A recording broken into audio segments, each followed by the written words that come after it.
and welcome to Take Time. I am your host, Patrick Marlette, and today let's talk about the brand new Spinnaker Tesei. This is Spinnaker's newest model to date, and I am fortunate enough to have it in on the show for review. This is the brand new, unreleased as of taping this video, Spinnaker SP-5060, or the more arbitrarily named Tesei, after the Italian naval officer Tesei, whose name I'm likely butchering, but he developed the first ever manned torpedo during World War II. So why Tesei? Because why not? Now, do note before I continue this review that I was gifted this watch, so first and foremost, thank you, Spinnaker, for sending this my way. Secondly, feel free to take my opinions however you like. But if you are familiar with the channel, I am usually brutally honest with my reviews, so expect the same today. The Spinnaker SP-5060, or more specifically, the SP-5060-03, which is the all-blue model I have in today, measures 43 millimeters in diameter, roughly 46 millimeters in total width. It is 52 millimeters from lug end to lug end.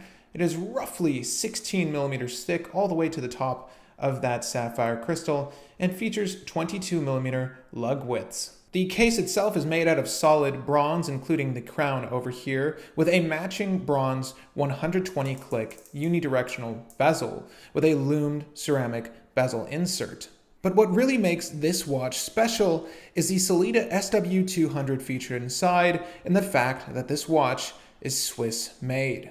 The criteria of which was met by Spinnaker and lovingly emblazoned on the dial over by the 6 o'clock position. As with all my reviews here on the channel, I like to start with the bad and then move on to the good before giving my final verdict on a review item, so let's talk Tesei. So Spinnaker is like the Seiko of the Swiss world now. The models are never without fault. First off, let's take a look at the bezel. I'll give you a second, but you can pause this if you'd like. However, what do you see that's just a little off with the bezel insert? If you take a look over at the 6 o'clock position, you'll notice that the numerals for 30 are slightly misaligned.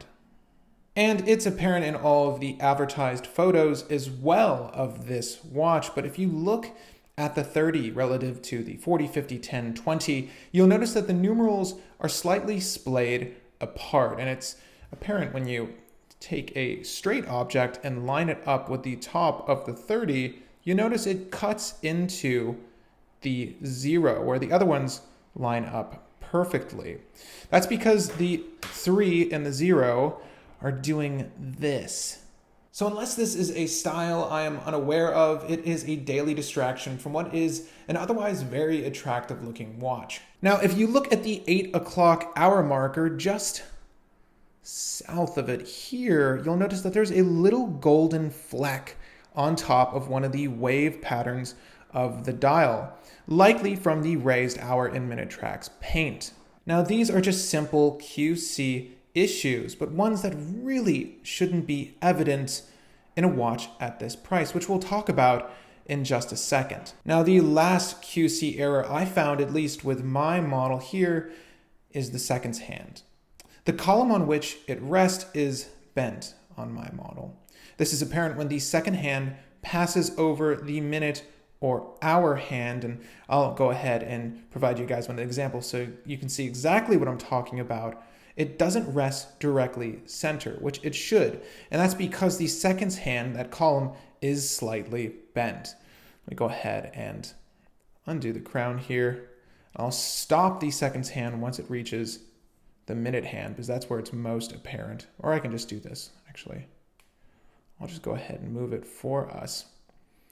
Now, if you're taking a look at the seconds hand, I'm going to line these two up perfectly with each other, but you'll notice that once they're aligned, perfectly aligned now,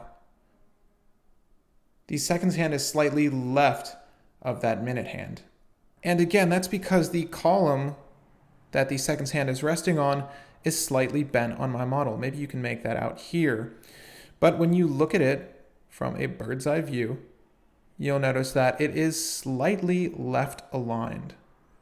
Now, has this affected my day-to-day use with the watch? No, fortunately it hasn't. The seconds hand hasn't caught onto the minute hand and slowed down. Nothing like that has happened. No, nothing too dramatic like that has happened for me. But these are quality control issues you shouldn't expect from a watch that cost $850. Now, why is this $850 at full retail? Because it's Swiss made. Now, when I made the joke that Spinnaker is the Swiss made Seiko, the only difference here is that when you buy that Seiko dive watch and you see the quality control issues, they get a pass because the dive watch is usually around the $300 region and not $850. Spinnaker, we can fix these issues. We should fix these quality control issues. You definitely have a great product here. I just want a better execution. Now, my final issue is on the back of the watch. Let me go ahead and move this MN strap so you can see what I'm talking about. We have right on the back here, we have a very confused case back here. There's a lovely exhibition display. However, you have the grooves similar to that of the style of a Rolex case back layered on top of a case back that already has the rectangular cutouts for a simple case back removal tool. There is no reason these grooves need to be here. One, they elevate the height of the case back, causing it to be a thicker watch. I would prefer we just removed this case back removal system and went with the one that is already in place. Perhaps put a flush exhibition crystal on the back and make your watch thinner. I think everyone would appreciate that. This watch is needlessly thick. Removing that detail from the case back is going to help solve that problem. And how many people really need two ways to open a case back? It's not doing anything for this watch. Let's just go ahead and use the rectangular cutouts instead of that Rolex groove. Oh, and before I transition to our good notes, I have somewhat of a neutral note here.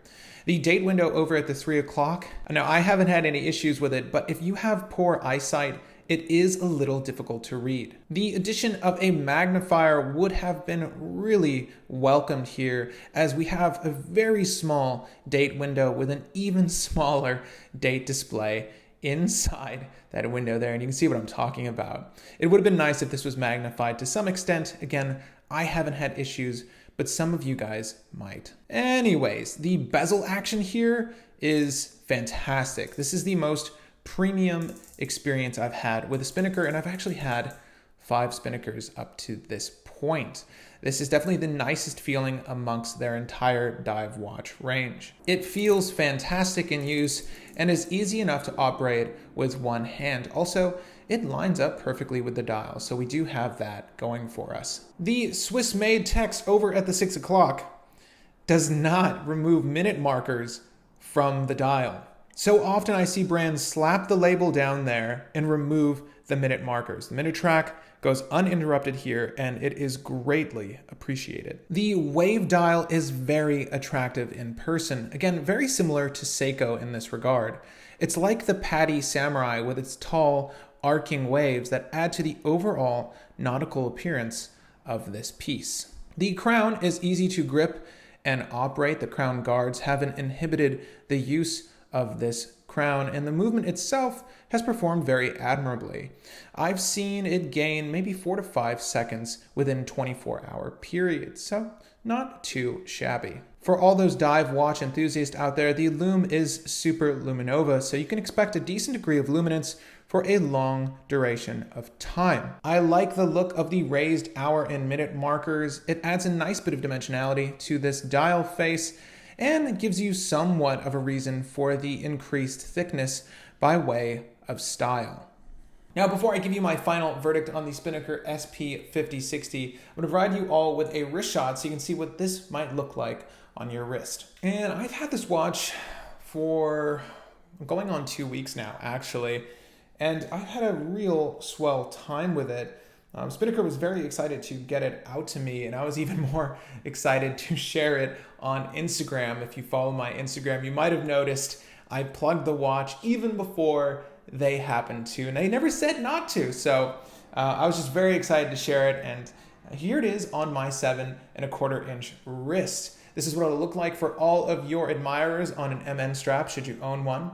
And when you are going to admire it, it's going to look a little something like this. And here is the Tesei on a 7¼ inch wrist. You can see it does wear well on my wrist. It is a little bit larger than I would personally like, but that lug-to-lug length does fit nice and squarely on the wrist. Although you can see it's gravitating ever so slightly off my wrist because of that added thickness of the case back, along with a little bit of that MN strap. But even on the leather offering, it does fit just a little tall on the wrist. And speaking of, guys, this leather strap is insane. I absolutely love this. If you were wondering, this is definitely not their stock leather strap option. It's a handmade Italian leather strap, very thick, a lot of leather here, smells fantastic, has a matching bronze buckle, and did I mention it smells fantastic? I love leather straps, guys. I just don't like wearing my dive watches on them. Unfortunately, there's no other option here, but you will get a great leather strap if you purchase this watch. So what we have here is a very fashion-forward diver's watch, which is made evident by the leather strap offered with it. Spinnaker has jumped on the latest trend of providing a bronze model watch with the added twist of being Swiss made. You can currently pre-order these models at $599 US. Now, I think at that price, if you wanted Spinnaker's first ever premium offering, this is a decent one to go for, with 4 different flavors in total. There is a brown model, a black model, the blue model you see here, and a black dial blue insert variant. Spinnaker, with your next premium offering, heck, your entire watch range, let's tighten up the quality control issues that are evident with your models. Because otherwise you have a very fantastic product here. You don't want the same curse to befall upon you that did Seiko, where there's a bunch of angry enthusiasts complaining about the QC problems. And I know you can do better, so let's see that. Also, I prefer modestly sized dive watches, and if you look at Spinnaker's range, it's 42 millimeters and up, practically speaking, so it would be nice to see smaller versions of your current lineup. I know that would appeal to a lot more people as well. However, for what it is, I've actually really enjoyed wearing the Tesei, all quirks aside. I think you have a really great watch in your hands and on the wrist. Now, gang, if you found this video enlightening or in the least entertaining, feel free to hit that like button. It looks a whole heck of a lot like this guy. Now, if you have friends, forums, or groups that are interested in picking up the new Tesei, well, feel free to share this video with them first to get another consumer's opinion on the product. I know I get knocked all the time for being overly critical about these minor details when it comes to a watch, but they are important. If you're spending hundreds of dollars on something, you want the best something for your money, I would hope. And I think these businesses are old enough and mature enough to take my constructive criticism well. And if I don't point out these problems, how are they going to know there's problems to fix? It's important to be vocal about these things, especially in regards to a modern Swiss-made watch. Also, if you're new to the channel, well, welcome. I do videos like this 2 or more times a week, so if watch content is your thing, feel free to slam that subscribe button. Also, if you want to see my videos precisely when they air, you can hit the bell icon just next to that. Again, my name is Patrick Marlad, and thank you for the time.